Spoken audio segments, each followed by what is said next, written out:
freshmen, you know, Jackson Trapp had an outstanding game, 12.6 assists, no turnovers, did a great job running the team.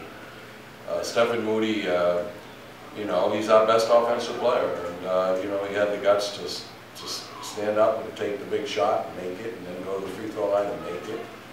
And you know, he's the guy that you know, when we got the ball, I expect him to try to make something happen. And he didn't do that for most of tonight. In fact, he, for whatever reason, maybe because he thought that because he's a freshman and he's not supposed to be our leading scorer, he deferred too much to, and passed up too many opportunities. So I think he learned a lot, and he also knows that I'm not going to let him do that. And that's why I put him back in at the end of the game. If we're going to have a good season, he has to be on the court for us. He's our best offensive player, period. So, you know, that was good. Kelvin Penn, I thought, made a couple of huge blocks, didn't give up on plays, gave us a, you know, a little bit of a defensive presence in the middle. And, you know, Greg knocked down some shots earlier. It would have been nice if he made the free throws at the end, but, you know, he had an overall decent game. And, but it's a good team win, good character win. It's a good win we can build on. And, you know, especially with the fact that we finally had more assistant turnovers. And, you know, we look a lot more comfortable now with Jackson at the point and Steph at the 2. You know, if we now, if our big men can start giving us a little bit more, then I think, you know, we'll keep getting better. Yeah, I want to ask you about that. Penn obviously had to step up as a defensive presence. Yeah, because nobody else really was. What's going on with Dragon? Nothing. He's just Dragon. You know, some days he's going to realize he's 7 foot tall, and he's got decent athletic ability, and he's going to start to, you know, become a presence on the floor, whether it's on offense or defense. And, but he's got to, you know, he's got to get out of, he's got to become more aggressive, and he's got to, you know, he's got to be a presence. I mean, otherwise, why be 7 feet tall? So, you know, I'm disappointed in his play, but his effort and attitude has been good. Now he's just got to make up his mind. He's just going to go out there and play as hard as he can for as long as he can. If he does that, he'll be fine. I'd rather have him foul out in 5 minutes than go out there and just be out there. In terms of that game, there's obviously a lot of things that I imagine you want to shore up, offensive execution, a lot of defensive stuff. How will you approach your team going into this week regarding you got to win? Same way we approach every day. I mean, you know, winning is a byproduct of work and practice. I mean, nothing's going to change as long as I'm alive coaching. And that is every day you try to get better. Every day you work on the fundamentals of the game, things that most of these kids have never been taught. And, you know, if they work on it and they become committed to it, they will get better. If they get better, we'll get better. I mean, it's really that simple. So, you know, whether you win or lose, every day you come to work. Just like you go to work. You know, you try to earn your paycheck and you try to get better whatever you do. Otherwise, you go to work. Same thing. Chris Bryant, your thoughts on his performance today? He gave a bit more of a rotation. Yeah, he played a little bit. He didn't do a whole lot offensively, but, you know, he's got to stop looking for jump shots. When he does that, he'll be fine.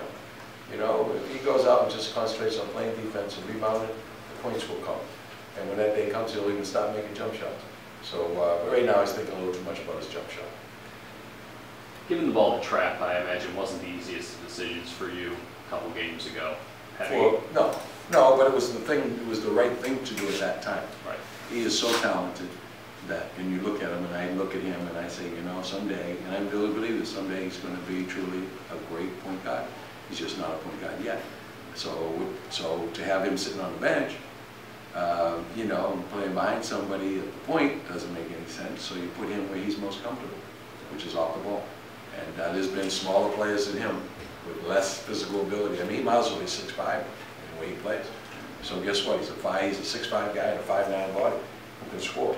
And when he really starts to understand exactly, you know, that there's nothing wrong with missing 4 or 5 shots in a row, if the coach doesn't mind it, then why should you? He'll be fine.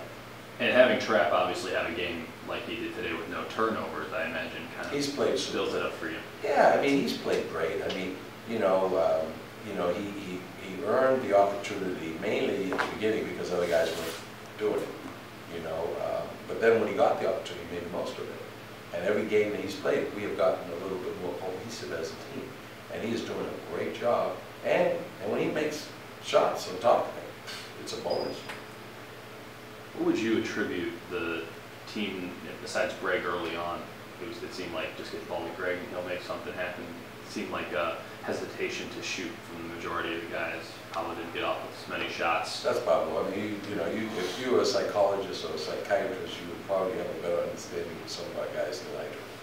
Okay, all right. I mean, it's really we got the kids. I love these kids, but sometimes they just overthink this game to the point of ridiculousness.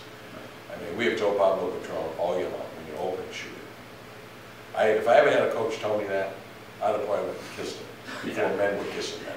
Okay.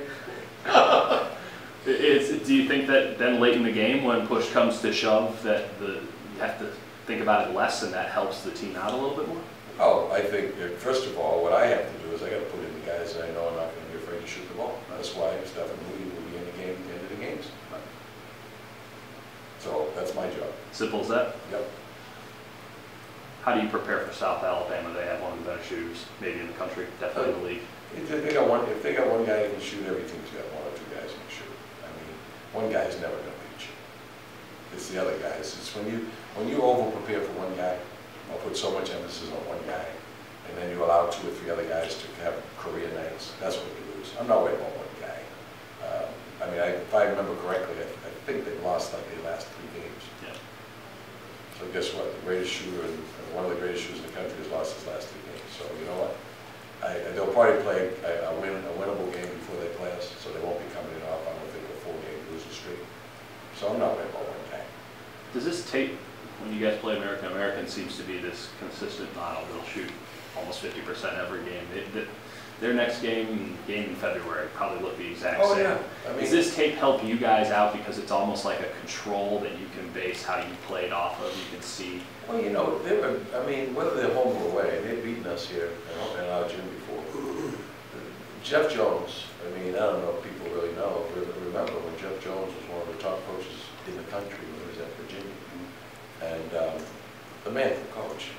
I mean, the man can flat out coach. And every year his teams are, battling for the championship in a tough league. And so, and they grind it out. They just grind it out, because he's such a good coach, and his kids eventually learn how to play in his system. They win. They win more than they lose. So, it's a great game for us to play, because it requires more than just being playing a physical game. You have to play a mental game. And when you can win against a team like that, okay, regardless of whether you're home or away, it's a good win.